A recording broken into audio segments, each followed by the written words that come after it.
គិតទៅខ្ញុំនឹកស្មានដល់ថាបងថៃណាគាត់ចេះលេង Free Fire ដែរគ្នាយើងសំខាន់ account គាត់ធំទេឃើញរូបនេះគ្នាយើងប្រហែលស្គាល់ហើយ Steel Series ចាហើយរយៈហ្នឹងប្រហែលគាត់ឃើញវីដេអូខ្ញុំរីមយក account លយគ្នាយើងចឹងហើយគាត់តម្លាក់ account គាត់មកបដ ாய் គាត់ដាក់ ID ហើយគាត់ដាក់ level 89ហើយមេដៃគាត់ឡើង 1k ជាងគ្នាតោះឥឡូវយើងបាច់វែងឆ្ងាយគ្នាយើងចូលទៅចុយ ID នេះលេងវាយទៅចេញ account 2គ្នាយើង level 1ផងហើយ level 89អានេះប្រហែលជា account គាត់ដែរ level 89នេះចូលមកអែមកគ្នាយើងនេះមេដៃ 1k ចុច34អែមក nice តើឥឡូវយើងធ្វើការចុចមើលទៅគ្នាថាគាត់នៅធីមណាអូគាត់មេធីមគ្នាគាត់មេធីមតាអែមកគ្នាយើង account នេះ training អីអែមនៅតាណាអាសេរីចាស់អត់សូវអែមទេអែមដែរអែមតិចបាទសេរីថ្មីវិញទាំងអស់បរោយ full បរោយអែម account នេះឃើញមេដៃគាត់ហើយចង់ខ្លាចគ្នាយើងឲ្យមើលមេដៃតើឥឡូវយើងចូលទៅមើលចំនួនវគ្គគាត់លេងទៅគាត់វគ្គ4ស្មើគាត់លេងឡើង 35,677 វគ្គ2ស្មើ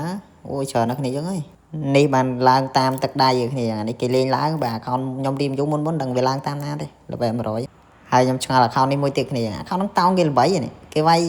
account នោះសោះឯងនឹងចេញមកដាក់អីដែរគ្នាយើងឃើញខ្ញុំខំ start ម្ដងតែវានៅចេញមក account នេះខ្ញុំមិនយល់នេះឥឡូវយើងធ្វើការ add friend ទៅគាត់មួយទៅគ្នាយើងឃើញវីដេអូនេះហើយទទួល friend ខ្ញុំផង idol ហើយមួយទៀតគ្នាខ្ញុំឆ្ងល់អាវនេះដូចអត់ដែរចេញទេគ្នាយើងហើយគាត់បានមកពីណាអាវនឹងលុយណានេះអាវគាត់ពាក់នេះមានរូបមេបាវមានអីលុយគ្នាយើងឃើញមាននាឡិកាមានសែតដៃមកអាវនេះស្អាតប្រហែលអត់ដឹងបាទគាត់បានមកពីណាខ្ញុំឆ្ងល់ដល់ក៏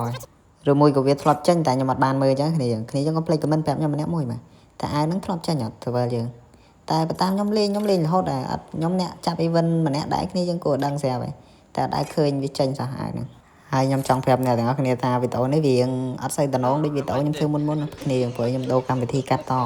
វាអត់សូវមាន sound effect អីលយតែកម្មវិធីកាត់តនេះតែវាច្បាស់ជាងមុនគ្នាហ្នឹងហើយវីដេអូហ្នឹងក៏មានបារាំងដែរគ្នាសម្រាប់អ្នកមកថ្មីកុំភ្លេចជួយ follow page ខ្ញុំម្នាក់មួយផងសម្រាប់អ្នកលើ YouTube កុំភ្លេច subscribe ខ្ញុំម្នាក់មួយផងគ្នាបាយបាយ